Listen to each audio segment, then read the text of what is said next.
नाज़रीन, welcome to the show बात कारोबार की। मैं हूं आपकी मेज़बान नताशा हसीन। नाज़रीन, आज 1 मई है, लेबर डे है। लेबर डे एक आलमी मज़दूरों का दिन ये मनाया जाता है। सबकी छुट्टी होती है, सब घर पे होते हैं। आज ये सोचने का दिन है, जब लेबर डे आता है तो हम लेबर्स के लिए क्या कर रहे हैं।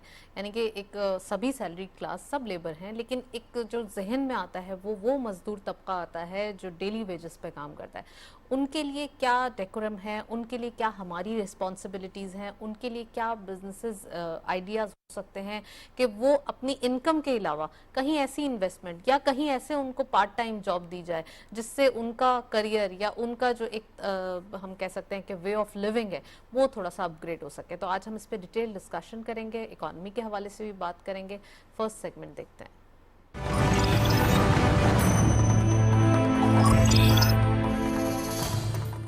टॉपिक ऑफ द डे में आज हम बात करेंगे लेबर डे के हवाले से। ऑब्वियसली ये तो आज डे ही है, साथ साथ हम इकोनॉमिक परफॉर्मेंस के हवाले से भी बात करेंगे। सी पैक सेकेंड फेज में दाखिल हो चुका है, इसके क्या क्या फायदे होंगे, क्या क्या बेनिफिट्स पाकिस्तान को हो सकते हैं, वो आज हम डिटेल डिस्कस करेंगे। We have exclusive panel. खुशामदीद कहते हैं, हमारे साथ मौजूद हैं अब्दुल सलाम दादा भाई साहब। आप बिजनेसमैन भी हैं, एक्सपर्ट भी हैं, उनको खुशामदीद कहते हैं। सलमान नकवी साहब हमारे साथ मौजूद हैं। आप एजुकेशनिस्ट भी हैं और इकोनॉमिस्ट भी हैं। अस्सलाम वालेकुम sir, welcome to the show. और हमारे साथ ओवर कॉल मौजूद होंगे मलिक अरशद साहब। आप चेयरमैन हैं डब्ल्यू ग्रुप ऑफ कंपनीज के, उनको भी खुशामदीद कहेंगे। आपको हम थोड़ी देर बाद जो है वो कांटेक्ट करेंगे। सो सलमान नकवी साहब से प्रोग्राम का आगाज़ करते हैं। सलमान साहब, क्या कहेंगे आज के दिन सबसे पहले लेबर डे के हवाले से और साथ साथ इकोनॉमिक जो कंडीशन देखी जा रही है। बिस्मिल्लाहिर्रहमानिर्रहीम। लेबर डे यकीनन तो अक्रॉस द वर्ल्ड एक डे बनाया जा रहा है, अच्छा है। और जहाँ तक हमारी इकनॉमी का ताल्लुक़ है, मैं समझता हूँ अगर इस वक्त हमारा जो सबसे बड़ा इस वक्त अगर टॉपिक है वो पूरी हर मासिस का वो इकनॉमी है। और अब अल्हम्दुलिल्लाह जैसे जैसे मौजूदा हुकूमत की कोशिशों से अब कुछ चीज़ें डेवलपमेंट्स आइंदा आने वाले दिनों में हमें नज़र आएंगी, जिसमें स्टाफ लेवल एग्रीमेंट का साइन होना है पहले नंबर पे। और सिर्फ IMF से डील ना होने की वजह से एक पूरे सिस्टम पर जो है एक स्लो डाउन इम्पैक्ट आ गया था, इकनॉमिक स्लो डाउन जिसे हम कहते हैं। और तमाम कारोबार कोई किसी भी सेक्टर का हो वो हॉल्ट पर था। इम्पोर्ट्स बिकॉज ऑफ रेस्ट्रिक्शन, क्योंकि फॉरेन एक्सचेंज की कमी थी, रुकी हुई थी, बहुत बड़े पैमाने पर रुकी हुई थी। और हमारा मुल्क जो है वो इम्पोर्ट ओरिएंटेड कंट्री है, तो जब इम्पोर्ट रुक जाती है तो तमाम सेक्टर्स पे जो उसका नेगेटिव असर जाता है। तो इस तरीके के तमाम चीज़ें गुज़िश्ता कम अज़ कम 6 महीने से जो है ये सिलसिला चला था। लेकिन अब इस हुकूमत की बहुत अच्छी कोशिशों के बाद हम ये कहने के अब काबिल हैं कि इंशाल्लाह ये जो इकनॉमिक स्लो डाउन है ये अब एंड होने जा रहा है अनकरीब। जैसे ही स्टाफ एग्रीमेंट साइन होगा, मल्टीलैटरल और बायलैटरल डोनर्स जो है वो पाकिस्तान को असिस्टेंस प्रोवाइड करेंगे। उसके साथ साथ हमारे फॉरेन एक्सचेंज रिजर्व भी बेहतर होंगे, इंपोर्ट्स खुलेंगी, कारोबारी एक्टिविटीज़ बढ़ेंगी और एक जो जमूद की कैफियत आ रही थी वो इंशाल्लाह ताला जो है इख्तिताम पजीर होगी, थोड़ा सा हाउएवर स्ट्रॉन्ग होगी। यस, करेंसी बिल्कुल हमारी पाकिस्तानी करेंसी अप्रिशिएट करेगी जब ये डील हो जाएगी। तो जाहिर है जब चारों तरफ से इन्फ्लोज आएंगे, बहुत सारे इन्फ्लोज हैं जो बायलैटरल और मल्टीलैटरल एग्रीमेंट के तहत रुके हुए हैं, इसी कंडीशन पे कि IMF की डील साइन होगी तो हम प्रोवाइड करेंगे। उसके अलावा जिनेवा में भी जो वादे करे गए थे फ्लड रिलेटेड जो डोनर्स थे वो तमाम जो हमारी सपोर्ट है वो भी आएगी। तो इंशाल्लाह उम्मीद है कि आने वाले दिन जो है वो थोड़े बेहतर होंगे और बेहतरी आएगी। और जो अब तक हमने हार्डशिप्स देखी हैं, जो हमने इंटरेस्ट रेट में इजाफा देखा है, जो करेंसी डीवैल्यू होते देखी और जिसका इम्पैक्ट डायरेक्टली बिजनेस पर हुआ है, उसमें कमी वाक़ई होगी और थोड़ी बेहतरी के इम्कानात हैं। जितना एज सुन एज पॉसिबल जितना ये हो जाता है इतनी जल्दी ये सारी चीज़ें होंगी। तीसरी चीज़ जो सबसे इम्पॉर्टेंट है वो पॉलिटिकल फ्रंट पे जो अनसर्टेनिटी का फैक्टर था, अल्हम्दुलिल्लाह इसमें भी मैं मौजूदा हुकूमत को मैं अप्रिशिएट करता हूँ कि जिस तरीके से मुज़ाकरात कर रहे हैं और कोशिश कर रहे हैं कि किसी तरीके से ये अनसर्टेनिटी ख़त्म हो। और उसमें भी शुक्र है कि मुज़ाकरात हुए हैं। उम्मीद करते हैं कि मुज़ाकरात का एक पॉजिटिव हल निकलेगा, यही एक हल है। उसके अलावा कोई ऐसी बातचीत के जरिए तमाम मामला हल किए जा सकते हैं। खासतौर पर अपोजिशन को ये बात समझना चाहिए कि जिस स्टेज पे इस वक्त हम खड़े हुए हैं, हम एक इकोनॉमिक बैंकरप्सी के बिल्कुल वर्ष पे खड़े हुए हैं, तो उन्हें भी कुछ समझ से काम लेते हुए इसको मटेरियलाइज करना चाहिए। तो ये दो चीज़ें जब एक साथ होंगी, मुझे उम्मीद है कि मई का महीना इंशाल्लाह ताला ऑनवर्ड्स, जून का जिसमें बजट भी आएगा, तो वो बेहतर होगा इकोनॉमिक एक्टिविटी के लिहाज से। सलाम साहब, क्या कहेंगे आज लेबर डे के हवाले से? साथ साथ प्राइम मिनिस्टर साहब की भी स्पीच आई मॉर्निंग में, उनको लेबर डे के हवाले से उन्होंने काफ़ी इस ओकेजन के हवाले से बताया, भी बताया कि कैसे इनके हालात बेहतर हों या कैसे कुछ ना कुछ किया जाए। तो आप क्या समझते हैं लेबर डे का मकसद क्या है? बिस्मिल्लाहिर्रहमानिर्रहीम, नामदहु व नुसल्ली अला रसूलिहिल करीम। लेबर डे यानी मेहनत कश, जफ़ाकश का दिन। एक खुशखबरी ये है कि minimum wages with effect from 1 अप्रैल 25,000 से 32,000 रुपये माहवार कर दी गई है, which is direct 25% increase in the minimum wages. एक बात तो ये है। दूसरी चीज़ ये है कि किसी भी माशरे में आप किसी ऑब्जेक्टिव या टारगेट को अचीव करने से पहले माइंडसेट बदलना पड़ता है, और हमारे यहाँ लेबर के हवाले से माइंडसेट तब्दील हो रहा है। लेजिस्लेशन हमारे यहाँ इस वजह से नहीं हो सकी है because we need some constitutional amendments to protect the labour force across Pakistan. तमाम पॉलिटिकल पार्टीज़ अगर अपनी तंजीम साजी करते हुए कलेक्टिव बार्गेनिंग एजेंट्स या लेबर रिप्रेजेंटेटिव्स को अपनी पार्टी में इंडक्ट करें, उन्हें असेंबलियों तक पहुंचाएं, उनकी मखसूस नशिस्तें हों, तो लेबर के हवाले से मौसर कवानीन बन सकते हैं और बनाए जा सकते हैं। राइट। चलिए, मलिक अरशद साहब ने हमें ज्वाइन किया है, उनको खुशामदीद कहते हैं। आप चेयरमैन हैं डब्ल्यू ग्रुप ऑफ इंडस्ट्रीज के। अस्सलाम वालेकुम sir, welcome to the show. वालेकुम अस्सलाम, थैंक यू मैम। सर, सबसे पहले ये बताइए कि आज लेबर डे है, तो मैं ये पूछना चाहूँगी लेबर्स के हवाले से, जैसे कि अभी सलाम साहब ने कहा कि मिनिमम वेजेस जो हैं वो अब 32,000 कर दी गई है 25,000 से, which is the increase of 25%। So do you think that कि ये भी काफ़ी है या और होना चाहिए? क्योंकि सबको ही अभी इन्फ्लेशन को देखते हुए तो ज़्यादा ही ज़रूरत है, लेकिन आप क्या समझते हैं लेबर डे के हवाले से, क्या कहेंगे? मैम शुक्रिया प्रोग्राम में शामिल करने का। पहले तो मैं जो लेबर डे की अहमियत है और जो लेबर क्लास है, मैं सबको हैप्पी लेबर डे कहना चाहूँगा कि उनकी वजह से ये बेसिकली रिकॉग्निशन है, एक्नॉलेजमेंट है उनके हार्ड वर्किंग की, उनकी कंट्रीब्यूशन इन आवर इकोनॉमी, और हमारी जो हैप्पीनेस है उसमें जो उनकी हार्ड वर्किंग है उसकी रिकॉग्निशन है कि उनकी वजह से हमारे पूरा जो एक सिस्टम है वो चल रहा होता है, उनकी डेडिकेशन की वजह से, उनकी हार्ड वर्किंग की वजह से। पहले तो मैं बहुत ज्यादा उनको हैप्पी लेबर डे। बिल्कुल, और हम सब भी इस मौके पर लेबर्स को खासकर थैंक्स करना चाहेंगे। ये सब उनकी ही बदौलत है कि वो इतना काम करते हैं, और ये जो भी है, चाहे इकोनॉमी है, चाहे कुछ भी है हमारे मुल्क के अंदर, वो इन्हीं की बदौलत है।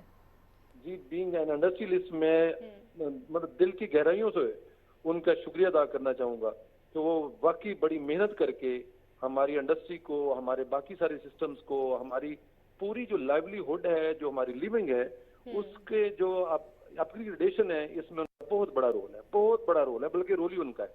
काम तो बेसिकली यही लोग कर रहे होते हैं। तो ये इस चीज को, वैसे जो लेबर डे है, पहले मैं ये बताऊं कि ये सबसे पहले अमेरिका में शुरू हुआ था 1882 में, यानी लेट 19th सेंचुरी में। ये पहला जो लेबर डे था, ये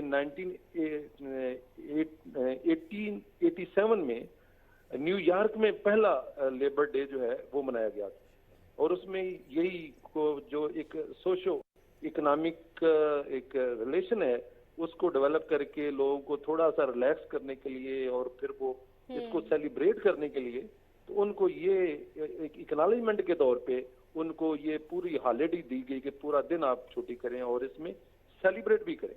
तो इसका जो कंसेप्ट है, इसको यानी हमें समझने की जरूरत है कि इस दिन हम इन चीजों को रियलाइज करें कि हमारी जो लेबर क्लास है हमारे लिए कितनी बड़ी कंट्रीब्यूशन करती है, और अगली बात यह है कि अब हमने इनके लिए क्या करना है। जो इनके जैसे आप वेजेस की बात कर रही हैं, अब कहीं फोर्स लेबर ना हो, ये तो यानी मिनिमम वेजेस की बात कर रहे हैं ना, नहीं तो डॉक्टर्स भी आपके लेबर में आते हैं, इंजीनियर्स भी आपके लेबर क्लास में आते हैं, फिर तो बहुत सारी चीजें हैं ना। बहुत सारी चीजें हैं, बहुत सारी चीजें हैं।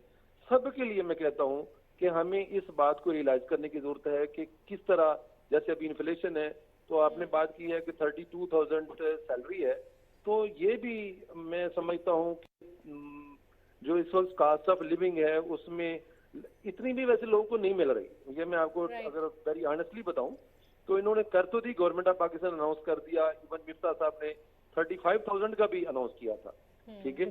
तो यानी इतनी भी लोगों को नहीं मिलती, और वो बार बार बेचारे कभी लेबर कोर्ट जा रहे होते हैं, कभी ग्रेजुएटी का कंसेप्ट जो है हमारा उनको प्रॉपरली लोग ग्रेजुएटी नहीं देते।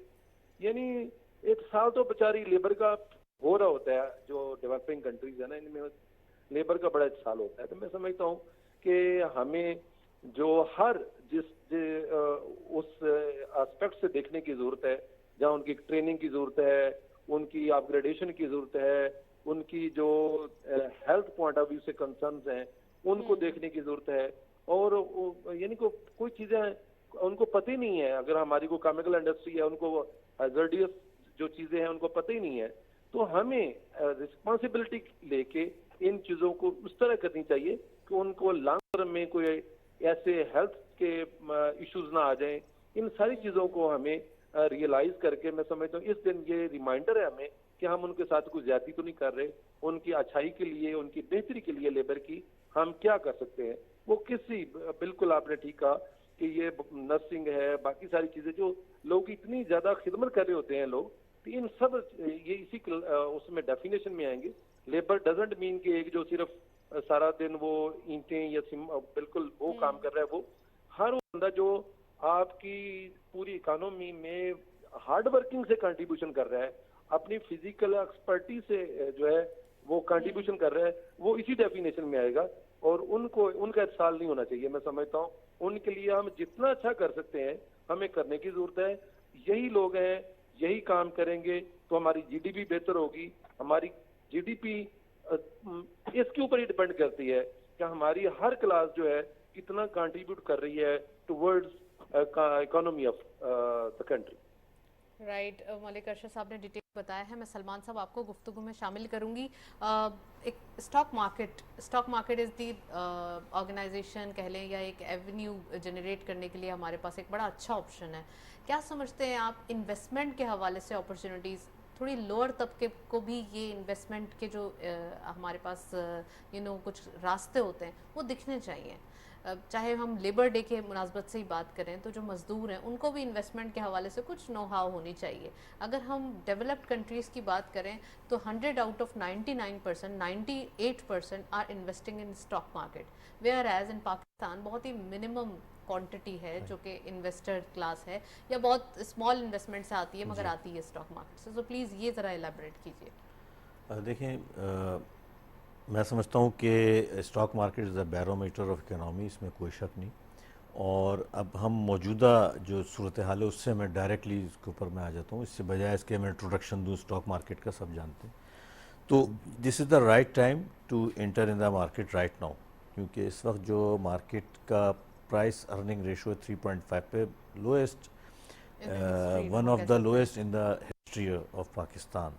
और जो भी अनाउंसमेंट सीज़न गुजरा है पिछला और जो गुजर रहा है एक्सीलेंट हुआ है, बावजूद इस सारे इकनॉमिक क्राइसिस के और सारे प्रॉब्लम्स के अच्छा गुजरा है। तो यकीनन लेवल्स बड़े अट्रैक्टिव हैं और लेबर क्लास का, बल्कि मीडियम क्लास में कहूँगा, हमारे पाकिस्तान में जो सेविंग रेशो है वो बहुत कम है। और यही वन ऑफ द एक मेजर रीज़न है, एक बोटल नेक है हमारी इकनॉमी में, क्योंकि सेविंग से रिलेट करती है स्टॉक मार्केट। और आपकी सेविंग जिस मुल्क में जो भी तरक्की याफ्ता मुल्क है वहाँ का सेविंग का रेशो बहुत बेहतर हमेशा होता है, और ये बैकबोन होता है मुल्क की फाइनेंशियल सिस्टम की, तो हमारे यहाँ बहुत कम है। हिस्सा लेना चाहिए। कुछ इसमें इदारों का की जिम्मेदारी है, हुकूमत की थोड़ी ज़िम्मेदारी है, कुछ स्टॉक एक्सचेंज की अपनी ज़िम्मेदारी है कि वो मार्केटिंग इस तरीके से कन्विंस करे, अवेयरनेस जनरेट करे थोड़ी। यस, जो एक लोगों के जहन में कॉन्सेप्ट होता है कि स्टॉक मार्केट एक ओवरनाइट अर्निंग की जगह है, या इस तरह है कि बस एक जस्ट लाइक जुआ जिसे कहते हैं, ऐसा बिल्कुल नहीं है। It is a very good place for investment if you understand. और इन हालात में ऐसे इंसेंटिव्स प्रोवाइड किए जाए, उनको मालूमात दी जाए। और बल्कि जो इस वक्त पाकिस्तान को क्योंकि फ़ॉरेन एक्सचेंज की अशद ज़रूरत है, तो मैं समझता हूँ कि इस वक्त one of the best Avenue is stock market, कि हम जो फॉरेन इन्वेस्टर्स हैं, ख़ास तौर पर पाकिस्तानी जो बाहर रहते हैं, उनके पास बहुत अच्छा खासा कैपिटल मौजूद है। हम उन्हें कन्विंस करें कि हमारे यहाँ डिविडेंड यील्ड सबसे अच्छी है इस पूरे खत्ते में, कम से कम 6% है, सबसे अच्छी है। और प्राइस अर्निंग रेशो इस पूरे खत्ते में सबसे कम, सबसे सस्ता और चीप है।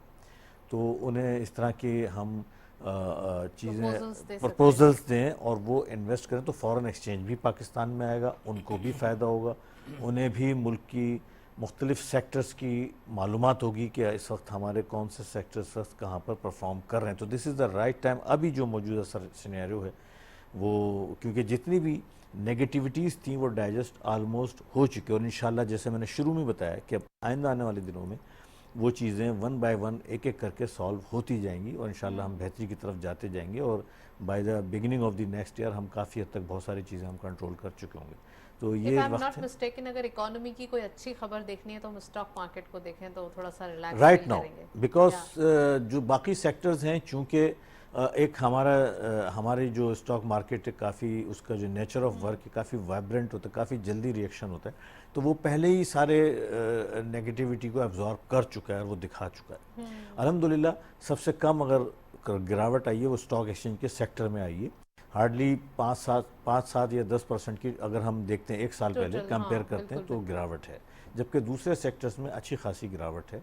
और एक इकोनॉमिक स्लो डाउन है तमाम सेक्टर्स में, स्टॉक मार्केट में नहीं है। मगर इस वक्त ज़रूरत है कि कॉन्फिडेंस लेवल जो इन्वेस्टर्स का बढ़ाया जाए, उनकी तादाद बढ़ाई जाए, उनको यही सही मौका है कि वो इस वक्त इन्वेस्ट करें और एक साल का टारगेट करें, तो अच्छा खासा रिटर्न जो है वो स्टॉक एक्सचेंज से मिल सकता है। और ज़रूरी नहीं है कि आप लाखों रुपए लेकर आएं, आप चंद हज़ार रुपए से भी not at all, yes, they according to their circumstances वो इन्वेस्ट करें, और एक लर्निंग प्रोसेस भी होता है। मैं इसमें एक बात, जी इजाज़त हो सलमान साहब? जी, मैं लेट मी फिनिश। हाँ जी, शो। एक लर्निंग प्रोसेस होता है, वो मुकम्मल कर लें, और उस इन द मीन टाइम जब वो अंडरस्टैंड कर लेंगे फिर वो अपनी एक्सटेंशन पर जाएं, लिमिट बढ़ाएं अपनी। जी प्लीज़। जी। अच्छा, ये जो बात सलमान साहब ने कही है कि द मासेस, लेबर तबके को स्टॉक एक्सचेंज की तरफ राग़िब किया जाए, बात दरअसल ये कि दो I agree with the proposal primarily, लेकिन स्टॉक एक्सचेंज में इन्वॉल्वमेंट या काम करना जो है ना, उसके लिए बीइंग एजुकेटेड, बुक लर्नेड, एक तालीम की अशद ज़रूरत है। हमारे यहाँ कॉमन मैन की इतनी तालीम नहीं है कि वो स्टॉक एक्सचेंज में पार्टिसिपेट कर सके as an investor, as an alternate source of income. लेकिन जो लेबर के हुकूक की प्रोटेक्शन के इदारे हैं, यानी कि सिंध में Sindh employ social security institution है, वफाक में employees old age benefit institution है, ये कंट्रीब्यूशन कलेक्ट करते हैं मुख्तलिफ इंडस्ट्रीज से on behalf of the labour force.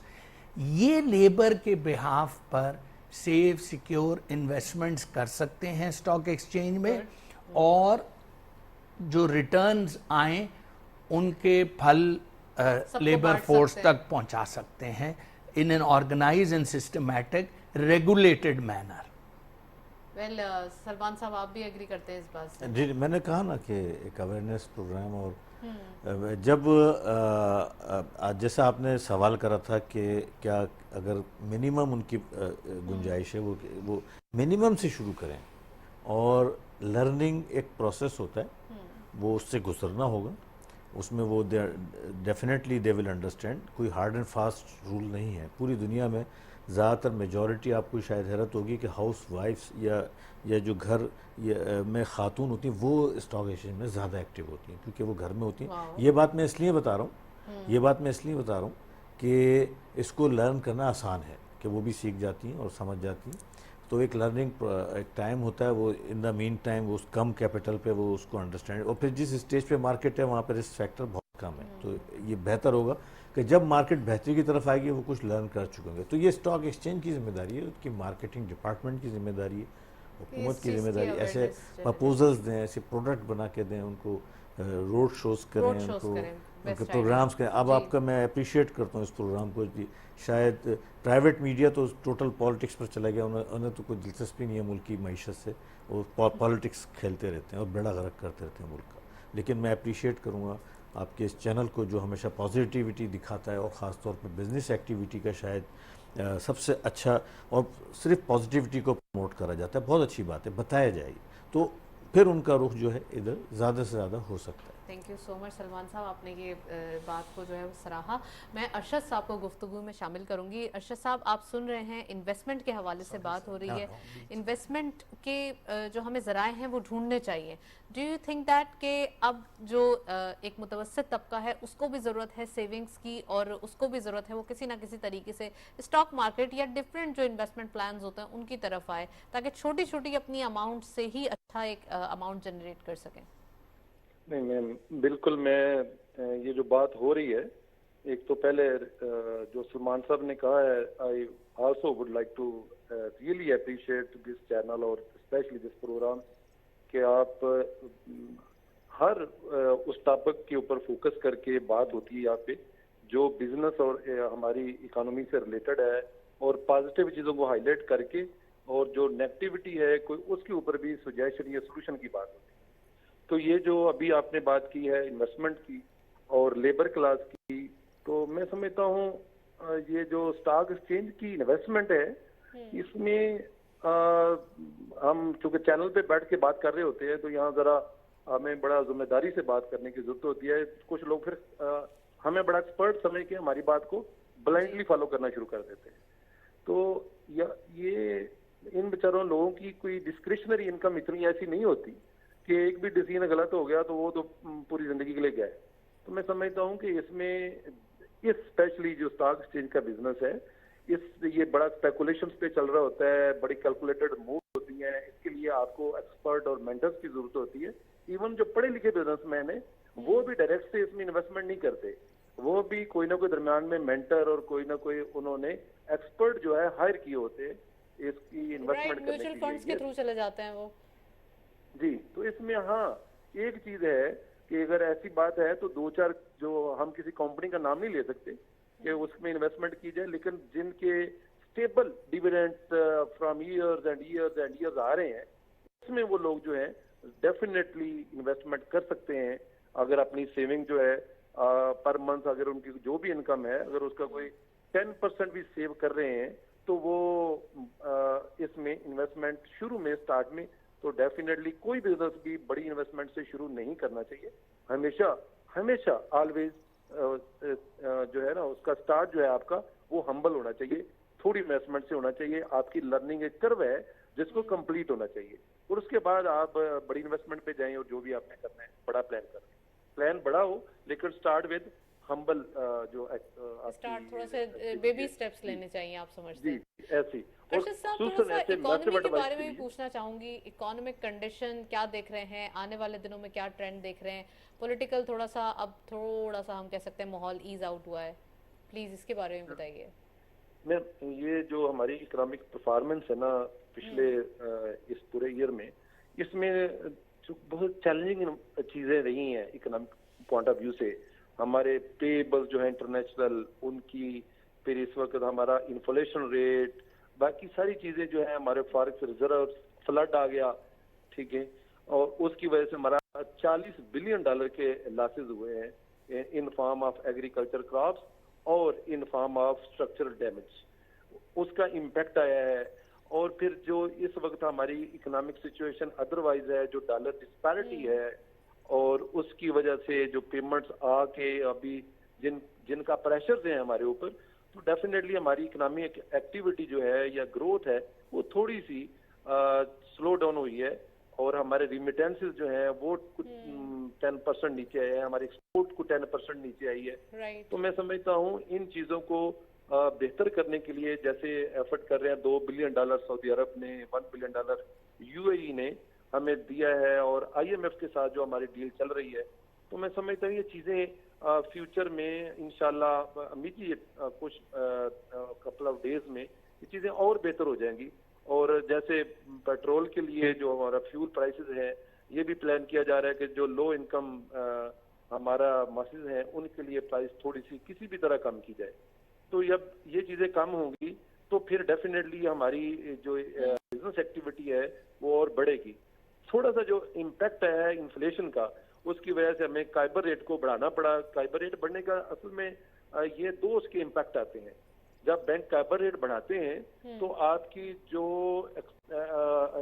Spending है, डिस्क्रिशनरी इनकम है, वो थोड़ी सी कम होती है। आपकी डिमांड जो है प्रोडक्ट्स की वो कम होके थोड़ी सी चीजें ये स्लो होती हैं, और वो जो आपकी इन्फ्लेशन है उसको कंट्रोल किया जा सकता होता है। लेकिन इसका जो दूसरा इम्पैक्ट होता है वो इंडस्ट्री के ऊपर, जो आपकी लॉन्स हैं और ये बाकी आपकी कास्ट ऑफ मनी जब बढ़ती है तो फिर आपकी डायरेक्ट जो है इंडस्ट्रियलाइजेशन और उसके वर्किंग कैपिटल के ऊपर इम्पैक्ट आता है। आपकी कास्ट ऑफ प्रोडक्शन बढ़ जाती है, आपकी एनर्जी प्राइसेस, जब फ्यूल की प्राइस बढ़ती है आपकी एनर्जी प्राइसेस बढ़ जाती हैं, तो आपके रीजन में जो कंपेटिटिव प्राइसेस हैं इंटरनेशनल मार्केट में, रीजनल प्राइसेस में, तो वो उतनी कंपेटिटिव नहीं रहती। द रीजन कि हमारी एक्सपोर्ट जो है वो कम हुई है। तो हमें इन चीजों को बेटर करने की, रियलाइज करने की जरूरत है। और रिमिटेंसेस के ऊपर मैंने पिछले प्रोग्राम में भी मैडम कहा था कि गवर्नमेंट को बहुत ज्यादा फोकस करने की जरूरत है कि हमारा जो रिमिटेंसेस हैं इन लोगों को हम किस तरह जो है प्रायोरिटाइज करके इनके जितने भी मसाइल हैं इनको हल करके हम इनको अपनी इस पूरी इकोनॉमिक एक्टिविटी में उसी तरह इन्वॉल्व करें जैसे ये लोग हमेशा अरशद साहब, ये तो चीजें पैरेलल रही हैं, चाहे एक्सपोर्ट की बात करें और रेमिटेंसेस की बात है, इन्हीं चीजों ने ही संभाला है मुल्क की इकोनॉमी को, और एक्सपोर्ट के नंबर्स के साथ साथ ही रेमिटेंसेस भी बढ़ते हुए दिखाई दिए हैं। आप क्या समझते हैं, आप किस कोशिश की जरूरत है ज्यादा कि रेमिटेंसेस भी थोड़ा सा बूस्ट अप हो? मैम सादा सा है, इस बात को हमें समझने की जरूरत है कि चूंकि जो इंटरबैंक रेट है और जो मार्केट रेट है और जो स्मगलिंग ऑफ डॉलर्स है, इन 3-4 चीजों को हमें बड़ा अग्रेसिवली कंट्रोल करने की जरूरत है। आपकी एक्सपोर्ट बेसिकली मैं बताऊं कम नहीं हुई। हुआ क्या है कि जो इन जनरल जो आपकी पेमेंट्स आनी होती है उसको फिर अंडरवाइज करवा के पेमेंट्स को बाहर रोक लिया जाता है, क्योंकि यहाँ पे आपको जब बैंक में आपके डॉलर्स आते हैं तो आपको वो वाला रेट इंडस्ट्रियलिस्ट को, बिजनेसमैन नहीं मिलता जो आपको ओपन मार्केट में मिल रहा होता है। और फिर उसने जो इंपोर्ट करनी है वो पेमेंट भी चूंकि परमिशन मिल गई कि आप बाहर से कर सकते हैं, तो वो अपनी कुछ पेमेंट जो है बाहर रोक लेते हैं। ये बहुत बड़ा फैक्टर है जो मैं बता रहा हूँ, जिसके ऊपर तवज्जो देने की जरूरत है कि इन एक्चुअल आपकी एक्सपोर्ट कम नहीं हुई इतनी। डेफिनेटली आपकी प्राइसेस की वजह से, कंपैरेटिव प्राइसेस की वजह से फर्क तो पड़ रहा है, इन चीजों से फर्क पड़ रहा है। लेकिन जो एक और फैक्टर है वो ये है कि आपकी जो पेमेंट्स हैं उनको दूसरे मुल्कों में ही रोक लिया जाता है कुछ पेमेंट्स को, और फिर वो जो आपकी इंपोर्ट हो रही होती है उसके अगेंस्ट उन पेमेंट को करवाया जाता है। तो मैं समझता हूँ, और जो आपकी स्मगलिंग ऑफ डॉलर्स है इसको अगर आप रोकेंगे तो फिर आपकी ये चीजें जो है, आपकी रेमिटेंसेस जो है वो फिर लोग अकाउंट में भेजेंगे। अभी वो यानी दूसरे चैनल से जिस भेज रहे हैं सबको पता है, तो इन एक्चुअल जो है आपकी रेमिटेंस कम नहीं हुई, आपकी जो रूट है वो प्रॉपरली फॉलो नहीं किया जा रहा। तो इस बात को चैनल पे बैठ के करना जरा मुश्किल तो होता है, लेकिन मैं कहता हूँ चूंकि ये बड़ी फैक्चुअल बात है तो इस बात को हमें जरूर फोकस करके रियलाइज करके और इसे हाईलाइट करने की भी जरूरत है। नेशन हमें इस जिम्मेदारी को समझने की जरूरत है कि हमारी रेमिटेंसेस किसी जरूरत भी नहीं रुकनी चाहिए। और जो फॉरेन डेट का प्रेशर है, फिर मैं रिपीट करूंगा, इसको कम करने के लिए हमें जो बड़े बड़े 2-3 डिसीजन लेने की जरूरत है मैडम। इसको हम जितना डिले कर रहे हैं ना, जितने आपने अच्छे डिसीजन हमेशा डिले करते हैं, फिर आपको उसके लिए यू हैव टू पे द प्राइस। इसकी हमें कीमत अदा करनी पड़ रही है और करते जाएंगे।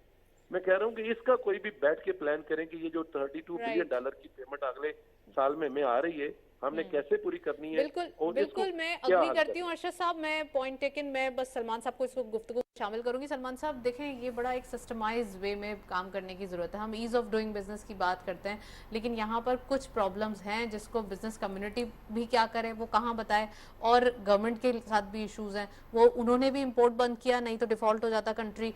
उनको प्रॉब्लम है बिजनेस कम्युनिटी को, उनका रॉ मटेरियल बंद हो गया।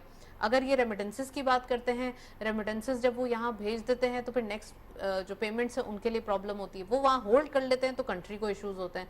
क्या समझते हैं आप, इसको कैसे सिस्टमाइज वे में किया जाए कि जिससे बिजनेसमैन भी फ़ायदा प्रॉफिट बुक करे और गवर्नमेंट को भी उसका टैक्स भी मिले और वो भी फ़ायदा ले? देखिए, कुछ प्रोग्राम्स कबल मैंने ये बात पॉइंट आउट की थी कि एक्सपोर्टर्स अपने डॉलर्स को बाहर रोक लेते हैं, और उनका मोटिव ये होता है कि हमें, और उस वक्त वो फोर्स ही कर रहे होते हैं कि ये, मैं उस वक्त की बात कर रहा हूँ जब डॉलर रेट यहाँ 235 चल रहा था, तो मुझे इतला थी कि बहुत सारे लोगों ने अपने पैसे डॉलर्स को बाहर रोका, इसलिए कि वो समझते थे कि 75-80 जाएगा, और हो गया। तो जी हाँ, मैं समझता हूँ ये इंतहाई एक अच्छी हरकत नहीं है। एक एक्सपोर्ट सेक्टर को जितनी सहूलतें हुकूमत ने दी हैं, जितने इंसेंटिव्स दिए शायद ही किसी सेक्टर को आज तक मिले हों, और उन्हें सस्ती फाइनेंसिंग मिली, उन्हें ईज़ ऑफ डूइंग बिजनेस की अपॉर्चुनिटी, उन्हें वन विंडो ऑपरेशन, तमाम जो पिछली तमाम हुकूमतों ने हमेशा कोशिश करी, लेकिन इसके बाद उनका फ़र्ज़ बनता है। और फिर ये एक आपकी मुल्क के लिए भी एक, जब हमारा मुल्क एक प्रॉब्लम है, वहाँ बिज़नेस कर रहे होते हैं, हालांकि उसमें नुकसान नहीं।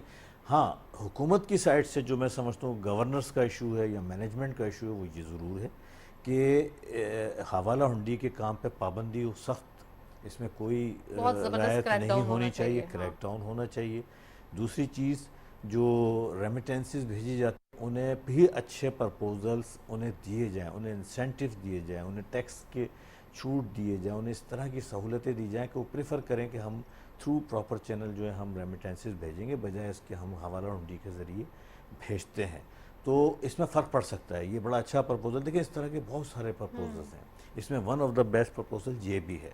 इससे फॉरेन एक्सचेंज रिज़र्व पे अच्छा असर पड़ सकता है, और बहुत सारे मसाइल जो हमारे रिलेटेड हैं। इस वक्त हमारा असल मसला ही फॉरेन एक्सचेंज का, और कोई मसला नहीं है, बुनियादी मसला है। अगर हमारे रिजर्व आज 18 या 20 अरब डॉलर होते या 25 अरब डॉलर होते तो शायद हमें IMF के पीछे भागने की ज़रूरत नहीं पड़ती। हम बहुत सारे फैसले खुद कर सकते थे। जहां सब्सिडी देनी है, जहां हमें नहीं IMF की अभी अप्रूवल चाहिए, हाँ, उस वक्त नहीं ज़रूरत होती। ऐसे ही है। हाँ। तो जब हमें फॉरेन एक्सचेंज की इतनी सख्त ज़रूरत है, इन तमाम रूल्स रेगुलेशंस को, मैनेजमेंट को, गवर्नेंस को बेहतर बनाने की ज़रूरत है।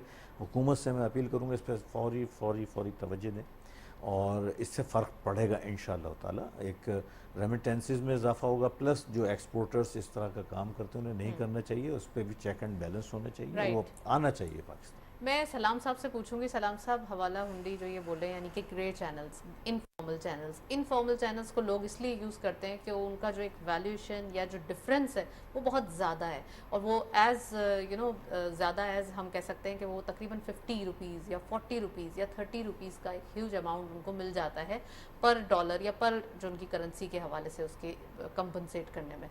क्या समझते हैं आप, क्या लोगों को भी इस चीज़ की याद दहानी करवानी पड़ेगी कि आप भी एक पेट्रियाटिज़म को भी देखें, अपने लोगों के लिए भी अच्छा करें तो अपने मुल्क के लिए भी अच्छा करें, इसी मुल्क से आप गए हैं, इसको डैमेज ना करें। और दूसरा ये कि जो सलमान साहब ने डिटेल्स बताए कि हाँ यहाँ पर हम इस चीज़ को फोकस कर सकते हैं, तो क्या हमारे पास रेवेन्यू जनरेट करने के लिए और मौके हो सकते हैं कि हम IMF को थोड़ी सी आंखें दिखा सकें? फिलहाल तो हम 1 बिलियन के लिए स्ट्रगल कर रहे हैं। दो बातें सलमान साहब ने कही हैं। एक तो एक्सपोर्टर्स का रोल और रिस्पॉन्सिबिलिटी। 35 से 40 रुपए का फ़र्क तो नहीं है, 20 से 25 रुपए का फ़र्क अलबत्ता इंटरबैंक और ओपन मार्केट का ज़रूर है। अच्छा। आपने इम्पोर्टर्स को ये कहा कि वो अपने डॉलर्स अरेंज खुद कर लें और अपने इम्पोर्ट बिल को फुट कर लें। एक्सपोर्टर्स को अगर आप किसी किस्म का कंपेंसेटरी या इंसेंटिवाइज्ड रिबेट दे दें और उस गैप को ब्रिज कर दें जो इंटरबैंक और ओपन मार्केट का है, तो ये एक बहुत बड़ा इंसेंटिव हो सकता है। Correct me if I am mistaken, export policy तो अभी तक नहीं दी गई। हाँ, डिफरेंट सेक्टर को, 5 सेक्टर्स को थोड़ा सा एक ये प्रमोट किया गया है जी, जो उनको वो एक्सपोर्टर्स ज़्यादा हैं, जिसमें राइस भी है, टेक्सटाइल भी है, लेदर भी है और डिफरेंट सेक्टर्स हैं, तो ये 5 सेक्टर थे जिनको थोड़ा सा लीनियंट दिस किया इज गया था। One way of motivating the exporters के वो पार्शियल रेमिटेंस को वहाँ होल्ड ना करें। अच्छा, ओवरसीज पाकिस्तानीज को अगर आप मोटिवेट करते हैं और अगर आप उनको लीगल ऑफिशियल चैनल से पैसे भेजने में अगर आप उनको मार्केट रेट दे देते हैं, this is one way of motivating the overseas Pakistanis to send their remittances through official channels. यानी कि कुछ लोगों को एहसास करने की ज़रूरत है और कुछ गवर्नमेंट भी उन्हें फ्लेक्सिबिलिटी और फैसिलिटेशन दिखाए तो इंशाल्लाह हो सकता दोनों है। तरफ से हाँ बिल्कुल ऐसा हो सकता है, और ये वन वे ट्रैफिक नहीं, टू वे ट्रैफिक होना चाहिए। बिल्कुल सही। Absolutely. मैं अरशद साहब से पूछूंगी, अरशद साहब वैल्यूएशन कहाँ तक देख रहे हैं आप, क्योंकि जो सिनेरियो दिखाई दे रहा है आईएमएफ का स्टाफ लेवल एग्रीमेंट जो अभी तक हम it is in delay position, तो हम इसको थोड़ा सा ये नहीं कह सकते कि ये फौरी तौर पे हो जाएगा। आप क्या समझते हैं, क्या बजट तक कोई गुड न्यूज़ आने का इम्कान है? और दूसरा ये कि अगर मामलात को देखा जाए थोड़ा सा, तो यहाँ पर वैल्यूएशन आपको कहाँ दिखाई दे रही है करेंसी के हवाले से? एक तो जितने हमारे सीनियर सियासतदान हैं, सबसे मेरी दरख्वास्त होगी इस चैनल के थ्रू, इस प्रोग्राम के थ्रू, कि कुछ लोग ना बड़ा गैर जिम्मेदाराना बात कर देते हैं कि डॉलर जो है इसका रेट जो है ना यहाँ तक चला जाएगा, और स्पेशली मैं समझता हूँ कि फिनांस डिपार्टमेंट से बिल्कुल बात नहीं होनी चाहिए। तो ये अपनी डिबेट में जब प्रोग्राम में बैठ के टीवी पे शाम को कर रहे होते हैं ना, तो ये जो फोरकास्ट कर रहे होते हैं, स्पेकुलेशन कर रहे होते हैं ना, उसकी वजह से ये यानी सप्लाई और डिमांड में स्पेकुलेशन का बड़ा रोल होता है। तो फौरन जो कुछ लोग तो बेचारे अपॉर्चुनिस्ट है ना, वो सोचते हैं कि ठीक है कल 5 दिन 10 दिन महीने बाद ये डॉलर 5 रुपए 10 रुपए और महंगा होने जा रहा है, तो सारी चीजें छोड़ के सारी इन्वेस्टमेंट इधर कर देते हैं। मैं समझता हूँ कि देखिए बहुत ही पुअर मैनेजमेंट है अफगानिस्तान की। उन्होंने बस ये काम किया कि जिसके घर से डॉलर मिलेंगे ना, बस उसको सीधी गोली, ठीक है। लोगों ने डॉलर गलियों में रख दिए, तो उन्हें पता था कि सच में मार देंगे। तो हमारे थिंकिंग को भी आप समझते हैं, आपने मैनेजमेंट को तो कहा, लेकिन लोगों की थिंकिंग पे भी यहाँ पे क्वेश्चन मार्क लगाने की थिंकिंग की बात करने लगा हूँ कि थिंकिंग देखें कि लोगों को समझने की जरूरत है कि हम हैसुल कौम हम किधर को जा रहे हैं। अगर ये सारा काम हम ऐसे ही करते जाएंगे, तो अगर जिस बोट में जिस शिप में हम बैठे हुए हैं, सारे शिप में हम सुराग करते जा रहे हैं, तो ये कितनी देर सर्वाइव करेगा। हम सब लोगों का रोल है कि हम जो है इस तरह के जितने negative economic point of view से बातें हैं, काम है, उनको ना करें। जिसकी डॉलर की जरूरत है वो तो जरूर खरीदे, जिसकी जरूरत नहीं है एज ए बिजनेस खुदा के लिए वो ना खरीदे। अदरवाइज तो देखिए हम अगर सारे बिजनेस छोड़ के, चूंकि रियल एस्टेट का इस वक्त बिजनेस थोड़ा सा उन्होंने जान छुड़ाई कि लोग इंडस्ट्रियलाइजेशन की तरफ जाएं, रियल एस्टेट को छोड़ें, तो लोगों ने वहां से छोड़ के सारी की सारी इन्वेस्टमेंट इधर शिफ्ट कर दी है। अब डॉलर्स में और गोल्ड में इन्वेस्टमेंट शुरू कर दी है। तो लोगों को समझने की जरूरत है कि हमें पाकिस्तान को बचाना है तो हम बचेंगे। हम इन हैसल कौम बन के पूरे जिम्मेदारी से वो करें जो करने की इस वक्त हमें जरूरत है। टर्की में और जल्जला आया, लोगों ने घर के बाहर सामान रख दिए और वहां कुछ सामान उठाने वाला नहीं था। यहाँ पे आटा अगर सस्ता किया है गवर्नमेंट ऑफ पाकिस्तान ने गरीबों के लिए, तो वहां पे लोगों ने लाइनों में वो लोग हायर करके खड़े कर दिए जो सिर्फ आटे की बोरियां 10-10 केजी लेके आगे स्टोर कर रहे थे। मतलब हम कैसी कौम है, हम मतलब किस तरह अगर कोई बेनजीर इनकम सपोर्ट प्रोग्राम शुरू हुआ तो जिसको जरूरत ही नहीं वो 1000 रुपए के लिए 2000 रुपए के लिए उसने भी अपना उधर जगह नाम लिखवा दिया। हमें आपने जैसे कहा ना थिंकिंग, हमें अपने सोच को बदलने की जरूरत है। सोच बदलेंगे तो पाकिस्तान बदलेगा। बाकी जो बजट तक गुड न्यूज इंशाल्लाह जरूर होगी और अल्लाह से पूरी उम्मीद है कि जितनी हमारी चीजें ये चल रही हैं ये पॉजिटिवली मूव करेंगी। और फिर मैं कहता हूँ कि हमें गवर्नमेंट ऑफ पाकिस्तान इस वक्त जिस चैलेंज से गुजर रही है वो अकेली इसमें मैं समझता हूँ के लिए बहुत बड़ा चैलेंज है। हमें मिनासल कौम उनकी सपोर्ट करने की, उनके साथ खड़े होने की जरूरत है। और इकोनॉमिक एक्टिविटी सिर्फ गवर्नमेंट की एक्टिविटी होती नहीं है, ये पूरा एक जैसे मैंने कहा ना जीडीपी, ये तो ग्रास डोमेस्टिक प्रोडक्शन है हमारी। हर बंदे की सर्विस की आप एक्सपोर्ट की बात करती हैं, तो एक्सपोर्ट सिर्फ प्राइवेट की तो नहीं होती। जो आपके फॉरेन रेमिटेंस आते हैं ये लोग हमने एक्सपोर्ट किए हुए हैं ना, वहां से कमा के हमें डॉलर्स भेज रहे हैं। तो ये जैसे वहाँ वो सर्विस भी है, यहाँ हमारी लोकल भी जो हम काम कर रहे हैं, यही हमारी सारी इकोनॉमी में कंट्रीब्यूशन है। इवन हमारी सोच की भी कंट्रीब्यूशन है, हमारे एक एक जो एक्ट है उसकी कंट्रीब्यूशन है, हमारी पॉजिटिविटी की कंट्रीब्यूशन है। मैं समझता हूँ हमें कौम बनने की जरूरत है। ये सब अगर जो मुल्की हालात हैं, जो अनस्टेबल पॉलिटिकल सिचुएशन है, एग्जैक्टली, क्योंकि सोशल मीडिया पे तो बड़ी नसीहतों के मैसेजेस तो बहुत सब लोग कर देते हैं, लेकिन उस पर अमल नहीं करते। मैम ये जो सोशल मीडिया पे बात है ना, ये बेचारे लोग तो करते हैं अपने व्यूज और वो उन चक्करों में पड़े हुए हैं। मैं कहता हूँ वो वहां तो वो भी आपको जो मेंटर्स और गाइड करने वाले मिलेंगे, जो आपको कहेंगे कि आपने बिलियनर कैसे बनना है, और खुद वो जो है ना उनके पास एक घर भी नहीं होता, ठीक है, वो खुद तो बिलियनर बने नहीं, उन बातों के ऊपर अमल करके दूसरों को बता रहे होते हैं। मैं बात कह रहा हूँ कि जिसने Because they are earning money from social media. This is the reason. ठीक है, उनका तो टारगेट ही और है ना, उनकी तो बात ही और है। हमें सोशल मीडिया को भी मैं कहता हूँ पॉजिटिवली इस्तेमाल करना चाहिए। एज ए कौम हमें देखने की जरूरत है कि हमें पाकिस्तान जहाँ पे खड़ा है, जिन चैलेंजेस का सामना है, हमें इससे पाकिस्तान को इन चैलेंजेस से कैसे निकालना है। इसमें जो जितनी हमारी, मैं कहता हूँ इस चीज को जरूर रियलाइज करे कि हमारा जब तक इंडस्ट्रियलाइजेशन नहीं होगी, जैसे आपका सी पैक है, सी पैक के ऊपर हमारा फोकस, मैं कहता हूँ $50 बिलियन की इन्वेस्टमेंट, ये आपको मैम पता होगा। ये सी पैक जो हमारा, ये एक मायरेकल है, और $50 बिलियन में से $35 बिलियन जो है वो एनर्जी के लिए हमें मिला। और जो आपका नेक्स्ट चैलेंज है पाकिस्तान का, इंडस्ट्री का, पूरी मैं कहता हूँ आपकी इकोनॉमी का सबसे बड़ा जो चैलेंज है अपकमिंग, वो एनर्जी क्राइसिस है। उसके लिए हमें $35 बिलियन चाइना ने हमें दिए। सी पैक जो है हमारी एक रीजनल कनेक्टिविटी है इंफ्रास्ट्रक्चर की, हमारे स्पेशल इकोनॉमिक जोन जो है पूरे प्रोविंसेस में डिजाइन किया गया है, जिसमें जहाज जो है वो डेवलप हो रहे हैं। अल्लामा इकबाल जो इंडस्ट्रियल जोन है लाहौर वाला है, रशाकई है, बलूचिस्तान वाला बोस्तान है, ये उसका सिंध वाला है, ये सारे डेवलप हो रहे हैं। यहाँ से जॉब्स क्रिएट होंगी, तकरीबन कोई 1.2 मिलियन जॉब क्रिएट होंगी। तो हमें जब तक हमें इंडस्ट्रियल गवर्नमेंट को मैं समझता हूँ किसी भी तरीके से इंडस्ट्रियलाइजेशन को प्रायोरिटाइज करना चाहिए। हमारी जो एग्रीकल्चर प्रोडक्ट्स हैं इनके ऊपर हमें फोकस करने की जरूरत है, बिकॉज हमें जो है ये वो एग्रीकल्चर पे फोकस करने की जरूरत है। Well, we are running out of time. Thank you so much Malik Arshad साहब, आप हमारे साथ मौजूद थे, काफ़ी वेल डिटेल्ड एक्सप्लेनेशन आपने दी, और आज के हवाले से, लेबर डे के हवाले से, बिजनेसेस के हवाले से, और ख़ासकर एज अ नेशन हमें स्ट्रांग होने की ज़रूरत है, ये भी आपने बताया। मैं सलमान साहब और दादा भाई साहब से जो है बात करना चाहूँगी।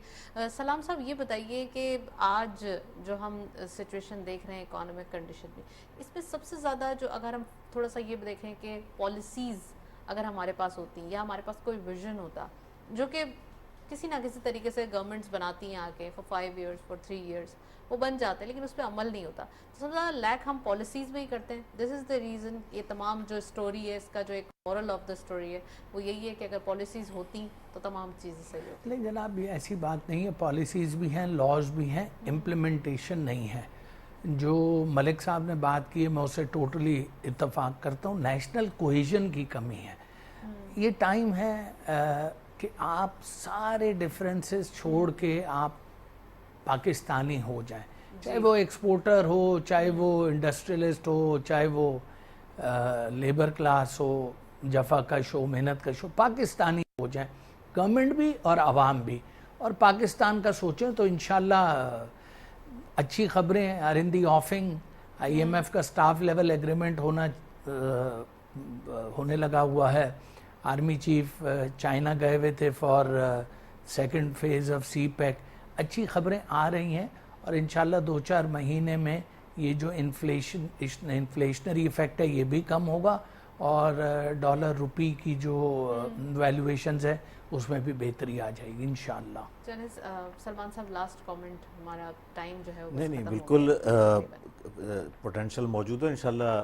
आने वाले दिनों में जो मैंने शुरू में बताया, जो चीज़ें हो रही हैं, जो खबरें मिलेंगी IMF के फ्रंट से और पॉलिटिकल फ्रंट से, तो बेहतरी आएगी। बहरहाल विजनरी अप्रोच, प्लानिंग्स, अच्छी पॉलिसीज़ और एक मजबूत पॉलिटिकल सिस्टम हमें चाहिए। ये अगर हम बना लेते हैं तो इंशाल्लाह आगे काफ़ी चीज़ें बेहतर हो जाएंगी। Well, thank you so much. Salman साहब हमारे साथ मौजूद थे। सलाम साहब, आपका भी बहुत बहुत Thank you शुक्रिया very much तशरीफ जी। लाए।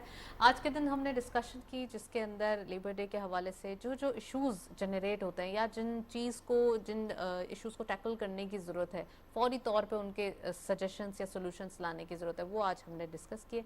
That's it. इसी नोट पर प्रोग्राम को वाइंड अप करेंगे। इजाज़त दीजिए। अल्लाह हाफ़िज़।